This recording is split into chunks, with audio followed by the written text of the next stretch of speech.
Then. Yeah.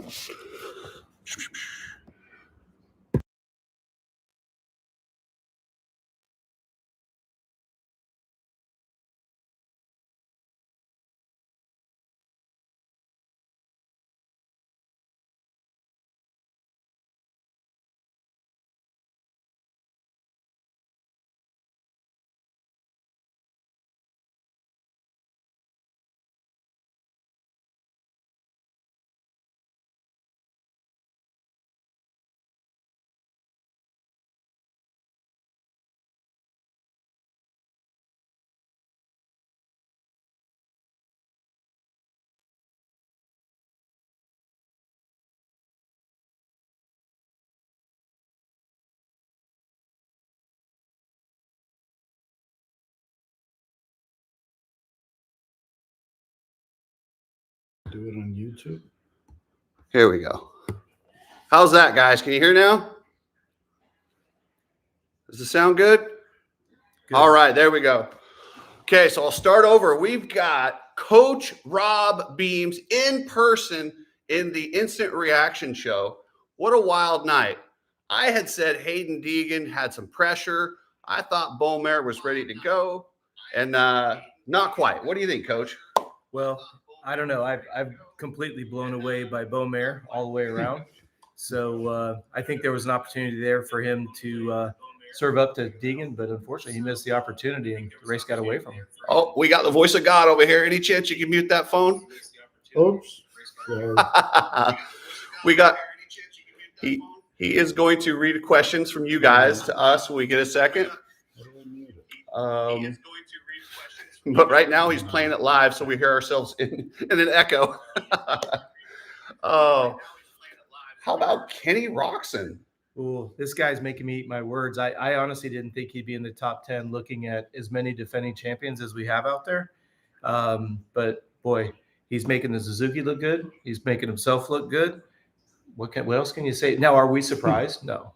You know what I mean? I am. Well, when you look at the fact of how well he's riding, we know he's capable of it. But then you factor in age, you factor in the depth of the field, you factor in conditions. But then again, this was really conducive for Kenny with the throttle control, slippery conditions. And yeah, props to Kenny. He's making me eat my words, and I couldn't be happier. How about El Hombre? Jason Anderson almost got it done tonight, but clearly he's feeling the effects of that illness, and we could see it. We saw it with about 5 minutes to go. You could see his body language change, and we're like, yeah, I don't know if he can hang on. He's still got a podium, though. Yeah, mad props to him. And I'm so thankful he held on to that podium to actually be leading like that and then to go off the podium. Think about just watching that money slip away. I know it's not about the money because he wants to win, right? He's a champion. But, yeah, I was glad he was able to hold on to that all the way around. What did you say Jay Coop ended up, 9th? I think Jay Coop. When do you guys let us know where Jay Coop finished? But bang. So I was impressed. I was completely disappointed. I could not believe in the heat race. He was back with Plessinger, and then he had to go. He couldn't even pass like Tristan Lane and the privateers. No offense to those guys. They're some of the baddest dudes in the world. But when you ride for Star Yamaha, Factory Yamaha, you need to qualify. Yeah. And it got a little nerve-wracking. Yeah, no doubt. And I can't imagine what he's thinking because he knows that we're going to talk about this exact subject for obvious reasons. Like I say, props to Tristan for keeping him where he was at and stuff like that. But then to pop that hole shot in the main event, I don't know.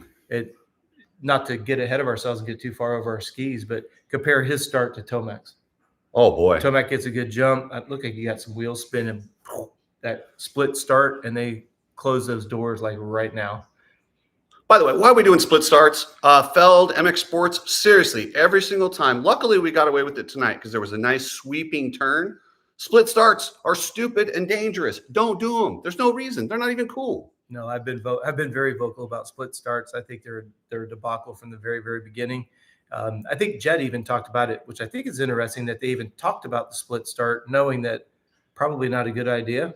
And maybe doing a little bit of getting the riders to say, hey, it's not as bad as everybody likes to make it out to be. It's same story, different race, unfortunately, in that regards. And one of the other big changes they made tonight is I believe it was the second section of Whoops. Yes. They packed in with a steamroller type thing. I don't know what you call it. You guys will let me know, of course, in the comments. Some sort of roller to pack those down. They should just do that every week. It seemed like they held up well. They held up really well. And of course, that mixture of moisture, I think obviously makes a big difference as well. But sweeping first turn compared to what they did last time was a game changer for sure. But I think it'll be interesting to go back and look at the accidents themselves because they seem pretty violent. Like you said, a couple people took right-hand turns and a left-hand turn. And I apologize, I missed the number. The guy that got literally pummeled into the wall reminded me of Evan Ferry last year. Just it's like hard right, straight into the wall. That looked brutal because the other guy got up. He knew his race was over, but the other guy wasn't moving. So thoughts and prayers with him. Hope he's okay. Yeah, that's never cool. The 250 LCQ, there was 2 incidents. One of them, boom, boom. It looked like one dude, I don't know if he caught bars, but hung a right when everyone else was hanging a left, and it didn't end well for him. No, definitely. So Hayden, Degan, Julian, Bowmer, they get into it in the heat race. Mm-hmm. What did you think of the whole situation? What did you think of the docking of 2 positions? They say wheels on the ground, but like it's a jump that's like a bridge. That's kind of nitpicky, yeah?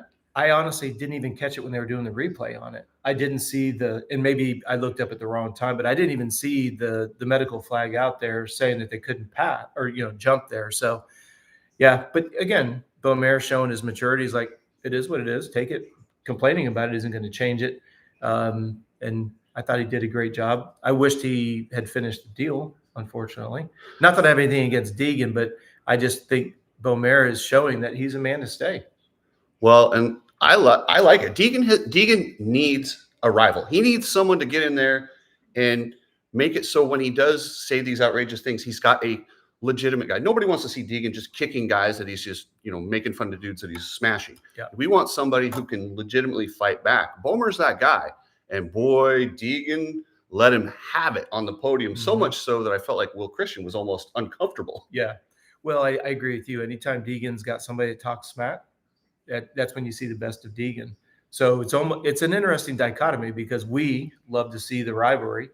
You like to see the shit talking, but for Degan, it seems to be it backfires on anyone that tries to do it. But maybe somebody here, I don't remember Bowmer talking shit.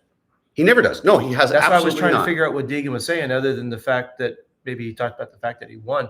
Somebody in the chat room let us know if we missed something, maybe on social media, but that's just not Bowmer's personality. And Daniel Blair, I'm going to say generically, raising him the way he did, that's not Daniel's wheelhouse. So I don't know if I missed something in the chat room. Let us know what we missed, what Degan's pissed off about. Brian S says Degan is helping Juju by talking shit. I think I would agree because Juju's not backing down. That's for sure. Juju knows he belongs. This is the big paradigm shift in his career that he needed, which is crazy to say that because it's only his second year as a pro. I disagree. He was in futures, I don't think he's helping Juju, but I don't think he's hurting. I think Julian does not care. Juju is going to go out and race his best race. I don't think that's his game. I don't think he likes to get into that. And that's the one thing with these guys. You hear me talking about Degan, how I love what he's doing, and everyone calls it WWE. But I don't think that's far from who he is. Now, these guys get up there. You only have a few minutes on that podium after the race to show people your personality to the big audience. Whoever you are, be who you are. And I think that is who Julian is, and I think that's who Degan is. I think it's good for both of them, and I'm just glad Degan has an actual rival. Voice of God, what else we got? You've got Moto Jones says Karen is happy. I don't know what the fuck. I know exactly what my boy Moto Jones is talking about. Moto Jones is in the house. Oh, Moto Jones. Amazing. If you guys haven't went over to his YouTube channel, it's hilarious. And subscribe. Go over and subscribe. It helps the algorithm. Subscribe. Yeah, subscribe, like his videos. He's shadow banned for multiple reasons. A lot of it, I think, is because he uses the parody for Alex Smith or not Alex Jones. Not the quarterback for the 49ers back in the day. But, yeah, Moto Jones, what's up, my man? Karen, you're talking about. Oh, he's talking about Karen Roxon. And, yes, he has taken the jokes about Mr. Roxon's wife. I'm going to lay off of those, Mr. Jones, because I've taken enough heat from Courtney Roxon. She's not a real fan of me talking about her, so I'm going to leave that up to you. But if you guys want to see what he has, he says some hilarious stuff. I'm not going to lie. Did you see? Listen, I like David Pingree. I got nothing with Pingree, but what Moto Jones did to him is just ruthless. It is so funny. Did you see it? I did not see the one on Ping. I just am amazed at the jingles he writes, how quickly he puts things together, and how much content he puts out. Mad props. It's unbelievable. I would bet, and I haven't talked to Ping about this, but if Ping sees it, he's probably even going to laugh. I don't know how he found this pro wrestler from the 90s. Ping bleached his hair. I don't know, midlife thing, whatever. He looks just like this pro wrestler. This Pee-wee wrestler or something. It's so funny. Ping has recently bleached his hair? Yes. Oh, I thought it was back when he was riding for, it Subway Suzuki? Like Anaheim 1 when he was doing interviews. I was like, oh no. And Moto Jones saw that. Oh boy. Yeah. It's Moto good to have Jones. you in the house, Moto Jones. Doesn't miss an opportunity. No. Don't piss off Moto Jones or you will wind up on there. Voice of God. What do we got? Big Goss Grip says Jett was scared of Ando. Well, it's pretty hard to argue with it. He did quite a few times. He could have put it in there hard, chose not to. Choose your battles, live for another day. Well, that's smart. I don't think he's necessarily afraid of Anderson. He's well aware Anderson is much like Vince Friese when it gets to, I will take us both out. I will wreck our races. And Jett's racing for a championship.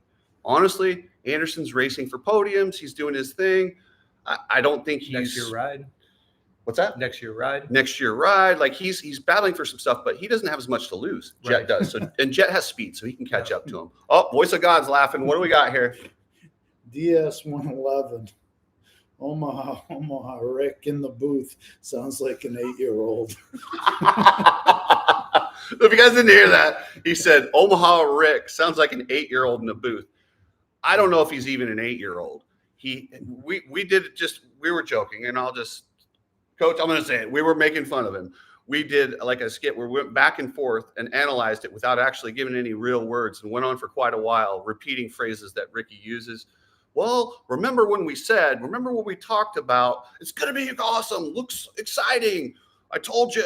Like, he says so many words without actually giving context or actually saying anything real. I want to see. I want to see it. Yeah, he's telling the guys like, oh, what I want to see from this guy. No, I need you to show me. I want to see. I don't. As if he's the guy that everyone's, oh my gosh, thank goodness I showed Ricky what I can do. So we'll leave it at that. Okay, that's enough, Ricky. But man, it's bad. And honestly, NBC executives, I know you knuckleheads watch my videos and get really mad about them. Well, how about you just get rid of Ricky and I won't talk about it? Like, honestly, James Stewart might not be the most well-spoken person in the world, but at least he shares his opinion. Well, I think you go back to fan favorite, bring in Daniel Blair, end of case. Yes, Daniel Blair. Done. You'll have the approval of the fans. You'll have incredible insight, commentary. Daniel Blair is phenomenal in regards to making the other person look good and expose the knowledge that they have. He tees up the questions beautifully from the perspective of listeners like us. Daniel's always been a guy that, like James does, catches really unique things, and we've always loved it. And we wanted it, and unfortunately, us wanting it and being vocal about it, ironically, was used against Daniel, which is a shame. So, but we'll move on away from that. One more thing about Ricky. Okay. My girlfriend last week says, well, go easy on him. Like, how long has he been doing this? Like, she thought maybe it was his first or second year. She's like, maybe he's just learning it. I'm like, 10 years? And she goes, oh, okay. Yeah, I don't know what to tell you. Rufio Banning. When Juju went on Steve Mathis, I think he means Mathless show. Mathless set up the questions in a way that sounded like he was shit talking. Not a surprise. Yeah, Steve Mattress does that. I have never listened to a pulp show. And so I wouldn't even know. I've heard that that's kind of if he wants to create a narrative, he does a good job of it, is what I've heard. So, well, you guys know, all you guys watching this are regular viewers, you know the narratives that the Racer X, Coombs, Mathis is the number one narrative spinner. And if they want to put something out there, they will. That's how they do it. So yeah, Steve Mattress, by the way, he's just a dumbass. I'll withhold. Oh, okay. No, I probably won't. But yeah. Next Next one comes again from Moto. He wants to know what Coach thinks about Karen's husband's stamina. Boy, oh boy, Moto Joe's is going right for the juggler. Karen's Oh. husband's stamina. Oh boy. Oh, I'll keep it to is his he motor- talking? Is I'll he keep talking it about on mo- the track? I'll keep it on the motocross track. Oh. You beat me to Don't it. get the sack here. We'll stay here on the motocross track. Well, I have to go to his agent, Astafin. Astafin was on Gypsy Tales saying that when the drug testing went away, they were able to take things that keep his health up, keep his energy levels up. And I think we're seeing it. Kenny's coming in with all 8 cylinders firing. We got to give credit where credit's due. We talked about, I miss that Suzuki turning on a dime. I know, like you said, the last one you rode wasn't as nimble, but it was amazing to watch Kenny do what he does as he dives down low in those corners and to be able to stay the pace. I mean, we cannot take away from the fact that Kenny Jett was gone, not surprised, but the fact that he was right there at the front for the whole time. But it looks like his stamina is good. I guess the juice is doing good per his agent. Per his agent, yeah. By the way, agents, yeah, they've been a real topic. Should we just avoid that one right now? Okay, we're gonna leave that around. No, but I'm but working. My point is we're not stirring the stink pot. I'm just saying, based on what was said on a Gypsy Tale podcast with our dear friend Jace, I'm just saying, no drug testing. You're going to see people come back from injuries real quick. You're going to see people perform at a level that we haven't seen, and with the season as long as it is, like you always say, it's probably necessary. By the way, I'm all for it. I'm all for it. 10 months. Don't drug test. Don't worry about it. Let's just go get the best possible athletes. Because if you're not going to drug test right, all you're doing is catching people who don't have the money to do it right. Because drug testing done at the highest level doesn't catch people. Lance Armstrong never got caught. It was testimony that caught him. It's a laughable system. And in this day and age, most of that stuff, you need to be healthy. If we're going to make these guys go week in, week out, let them use whatever they want. Well, you got to remember, though, when James got popped, what the financial ramifications were for the series, not having your top guy in there, they're just not going to let that happen again. So, well, we all know they won't give up $1, whether it be moving a tough block or anything. This series. And speaking of that, what about Colin Morrison? Did you see that his team was banned from the pits? I've got this dear friend Cooksey, and he put it on his Instagram, and that's the first time I got wind of it. And I was sitting there, Michaela and I we were watching it, and I was like, that's the first I'd seen or heard of it. I love the fact that he was honest and said, hey, look, we pushed the envelope. We handed out samples of F3. But it reminds me of, again, a dear friend of ours, Kenny Watson, talking about when, ironically, Roxon was riding for RCH. Here's Roxon winning, and the camera focuses in and makes sure that the Jimmy John's logo is not seen. And Jimmy John's takes his money and goes elsewhere. And then there went Dodge, and then there went the casino, and there went Rick RCH. So it's just a shame, man. It's a shame. Another team not able to race. Well, and the whole basis of this series is we don't pay, and we're not giving the riders part of this entertainment money because we give them a platform to promote their products and promote their stuff. But yet, as soon as they do, they kick them out. Hypocrites. It's disgusting. And I just don't even understand. It's crazy. They should be paying Colin Morrison to bring that rig and the entertainment that he brought to that pit party. It's disgusting. Sorry they did that to you, Colin. Yeah. And props on what you did. I liked how heartfelt he was, like saying, I got all these partners together. And I liked how he said, I let them down because I pushed the envelope to the point that they won't let us in. But how much harm is he really doing, right? If you like Monster, you're going to drink a Monster. If you're going to grab an F3, yes, F3 energy drink. F3 energy drink. Wasn't that the team? That was a team sponsor, F3 energy drink. The guy that couldn't get his sponsor out. Let's talk about F3 energy drink. The guy that couldn't get sponsored out. No, I'm joking, guys. Yes, it's just the idea. It's just silly. And unfortunately, that's what drives people. I mean, if RCH with Kenny Watson selling marketing, with two powerhouses with Ricky and Kerry Hart, with Dodge, a casino, Jimmy John's, and I know I'm missing a couple of the other big ones that they had. If you can't have that financial juggernaut work, we're in trouble. Well, in the series, not only do they kick your sponsor out when you promote them, their salespeople call them the next week, and then you see that they sponsor the entire series, like Chad Reed CBD, now the Insta 360, Geico, Discount Tire, Geico. I mean, shall we go on? I don't know. Voice of God. What do we got? You got Tea Time 68. Most impressive tonight is Shimoda. What do you guys say? You got to give credit where credit's due. No disrespect. Unfortunately, this coast has gotten decimated. Again, he's got a heart of a lion. I mean, you see those pictures. Michaela and I were talking about it. It's amazing how deep that pit board went into that finger. I mean, it looked like he got hit with a butcher knife. Yeah, I give him props. Heart of a lion, as I said. Most impressive. I wouldn't say that, but I was impressed on my side. I would have to say Degan's rebound was most impressive, but Joe riding is impressive and it's manly, and I cannot help but tip my hat to him. At the same time, I have to ask, why the hell are you doing this? He is out of the points in this. He is not going to win this championship. There's no way. There's no way with those guys riding that good. Mathematically, it's going to be pretty rough. I mean, he's not mathematically eliminated, but with a broken finger, now you got a triple crown and 3 starts next week. Mm-hmm. And then you get 1 week off, 1 or 2 weeks off, and you race again. And then you get the big break.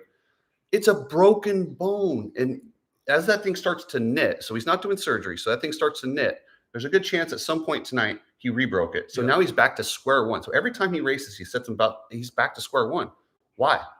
I don't like it. And I don't want Joe to have to say, I can't race. Somebody around him, because these guys they're warriors. They have that mentality. They're not going to. And you don't want your athlete to do that. Someone around them has to be an adult and say, no, we need you to do this for us to get better for later. Yeah. Well, and then you take it a step further too, all kind of tongue in cheek. Does Lars go to Feld and say we need no whoops next week?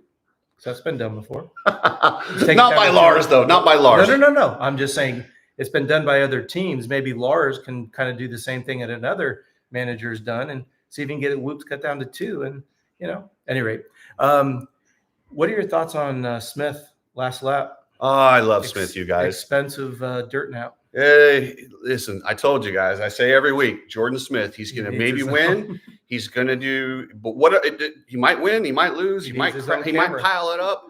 We need a Jordan Smith and RJ Hampshire cam. That's it. That's all we need. Like, I would pay a subscription fee to watch those 2 guys every race all the way, because they're never, ever going to do, a lot of these guys mail it in. Those 2 don't. Well, did you see Smith jumping in between the 2 guys? Oh my gosh, he's insane. He's fearless. Yeah, fearless. No, he's an amazing guy to watch for sure. And hey, we have to give credit to Triumph. This would have been a 3rd podium in a row for Triumph. Not only did he bring the first one, it'd have been 3 in a row. Jordan wants a win. He's not happy. He expected a podium. He wants a win. Let's think about this. Podium at round 1 was, I'm gonna put each other on the spot here. I'm trying to think, has any other color been on the podium first 3 rounds other than Triumph? Had Smith got 3rd tonight, he'd have been the only color. Okay, so Julian would have been as well, because that's what I was trying to verify. Because you got to give Triumph prompts. Yeah, no, they're doing great on a coast that we thought was touted as being the most difficult. It was, minus all these injuries, and his teammate Styles Robertson, who I'm so bummed for. And Styles get well, man. And I think that is a smart decision. Absolutely. To sit him down and say, just make sure you get the rest right. Have you ever met his dad?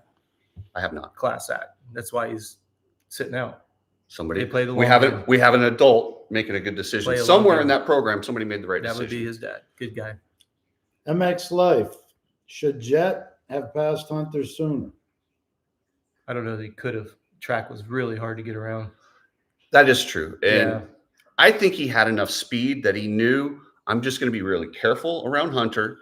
And Coach and I were watching this, and the voice I got over here, we're all watching it, and you could see the track because it stopped raining, it looked like, after the 250 race, and you get like a one dry groove. Mm-hmm. It's like, you ever see like a road course? And you can't go off of it. Yep. It was much like that. It's like, does it dry out enough that I can move? And I think he was just being careful and feeling it out. Yeah.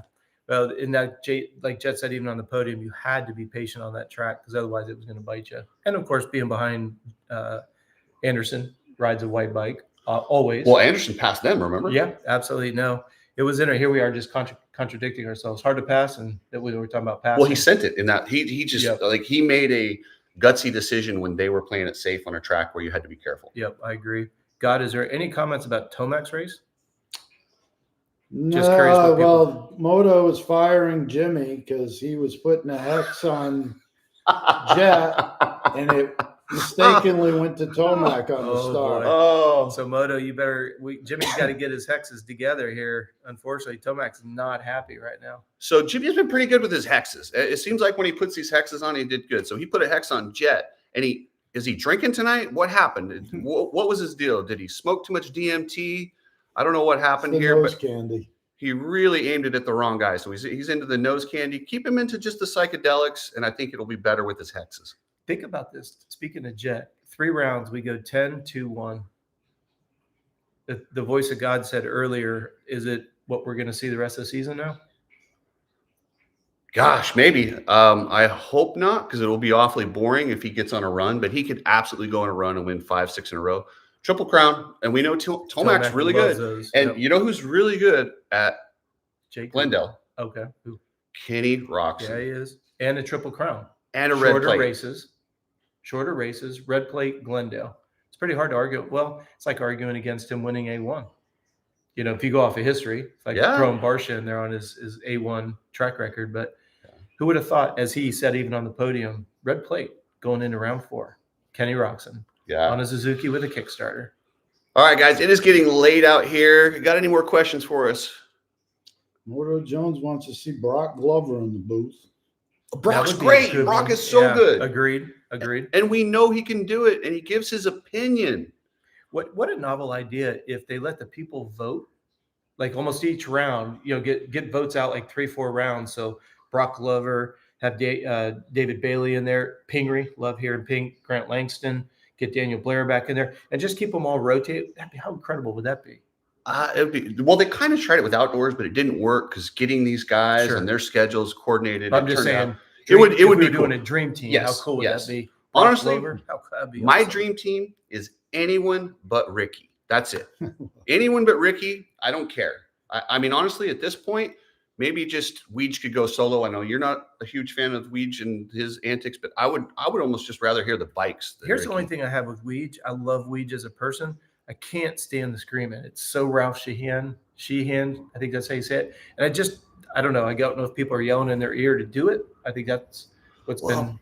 See, and I have more empathy for that role in this position because that guy's got to carry it. He's got to take the segments in, out, and he's the one that he's not the champion. So he's got to bring the excitement and bring this. He's got to grab our attention with his voice. So, yeah, he sounds a little corny sometimes, but I don't mind it. But see, like with Daniel Blair, he didn't have to scream to get the storyline going, and he teed Ricky up so well on so many things. It kept us. I mean, if anyone in the chat room disagrees, please do. You know, let's hear what you think. But I don't know. I just felt like Daniel never got into that boisterous drama queen type stuff. And again, maybe Jason's getting something in his ear, like you got to get a little bit more animated or whatever. But for a fan of the sport, the one thing I'll give Jason credit for is he doesn't tell us that green bike's a Kawasaki. That I appreciate. Yes. Ralph, we know what color bikes are. Yeah. Okay. All right, guys. Hey, you guys know the sponsors. Coach Robb, Nano Extreme. By the way, somebody said one of the comments, I forget who it was earlier, that Jorge Prado needs some Nano Extreme. Yes, he does. We've already put it in the I heard it's already in the mail. It's in the mail? It's on the mail. Jorge, it's on its way. Nano, coming your way. Jorge hit us up, said, I need some. Send that stuff now. Yep, it was blowing off. You've used this stuff, right? Yeah, I'll give a confession here, and this is not I'm not a paid ambassador of it or anything, but I did have a tub of it, and I had a mountain bike accident about 10 years ago where the superficial skin got infected to the point that they actually put me in quarantine, and they couldn't figure out what it was, and it was crazy for us. And I was literally in the hospital for 3 weeks, and every time they come in, they had hazmat suits on. Well, about a month ago, we have stairs that go down to our office. And as I was going down the stairs, my left knee was absolutely on fire to the point, I thought maybe what had happened in the hospital had come back. It had that kind of a feeling. I literally, it's a topical cream, put it on there, kept it just on my knee, and it did its magic. It gets really, really hot. It's got some really cool ingredients on it. And literally within 30 minutes, it was completely gone. And knock on wood, I've gone without having to reapply it since. And the amount of pain I was in, I was like, oh man, it's going to be a long couple months. And even to the point that I thought I was going to go to the doctor. Now, again, I don't get paid to endorse it. Shit works. And I'm thankful for it because my knee hasn't bothered me since. Michaela and I have been out running. We've been back on our road bikes because it's gotten below 100 degrees in Florida. So it's been great. So yeah, big advocate of it. All of our guys are going to be using it moving forward because I'm going to be purchasing it from Nano and sending it to our team riders. That's how good it is. I honestly think you should use it for arm pump. to get that initial vasodilation. Yes, Yeah. yes. Yeah, it definitely is going to make a big difference. Anything that opens up those blood vessels and gets the blood going through, especially doing it naturally. And by the way, if anybody's taken synthetic testosterone, that's your number one reason for arm pump. We could do an entire show on this later date. We can bring Dr. Scott Brainey on board, talk about it. But yeah, I get this question quite often, and I thought we'd share it with the chat here on the live show. Getting On the inside instant scoop. reaction show, Yeah. we're just listen. We don't ever really do. We just chatting. We're like we had no script. We're just we like, bench what race. up? Yeah, We bench race. got the voice of God back here. Thank you to Chris from Ride Strapped. What a cool dude. I can't wait for the Cooksey cookout. Motobilia. I'm telling you, have you seen that site? Oh yeah, it's unbelievable. The one that always gets me, and correct me if I'm wrong, I think it's Thorpe's bike. Oh, I may be wrong with that, but it's like that's like the last piece of art that I can remember. The only one that I think of when I see that is that Davy Bailey RC 500, where the gas tank went down in behind the Kickstarter. Next to seeing Michaela naked, that thing gets me warm and fuzzy every time. And by the way, she's in the room, so I'm allowed to say that. So that would be his wife, by the way. Yeah, and those bikes are just that's why I say they're literally pieces of art. They're amazing, and what they're doing on that website, some of the stuff that you can get your hands on. Good luck trying to find it elsewhere. Oh, wait till you see the giveaway for next month. Well, you won't tell me what it is, and I keep hearing it on the show, and I'm like, next month, is it next month yet? We're giving away the set of Alias gear and some Nano this month, and then next month Motobilia's got the insane giveaway. So all right, guys. And also Precision Transport, family-owned business. They are by far the best shipping company ever. I've had a lot of people use them, and they're great. Hit up pretransport.com. I want to say thanks to Pat and Heather Madden. They own Precision, salt of the earth people. They support all of our race teams, and like Chris said, great people. And I'm glad to be associated with them. They're a big part of our amateur development program. I'm glad that they support the show. I hope you guys will use them whenever you need some trucking. Thank you guys so much. You have a wonderful night, and I'll be back with some in-depth wrap-ups the next couple of days. I am driving across country, so maybe be patient. I'm not going MIA. So, all right, guys, later. Peace. Oh, We got they blamed me. Okay. You off? Yeah. They wanted to know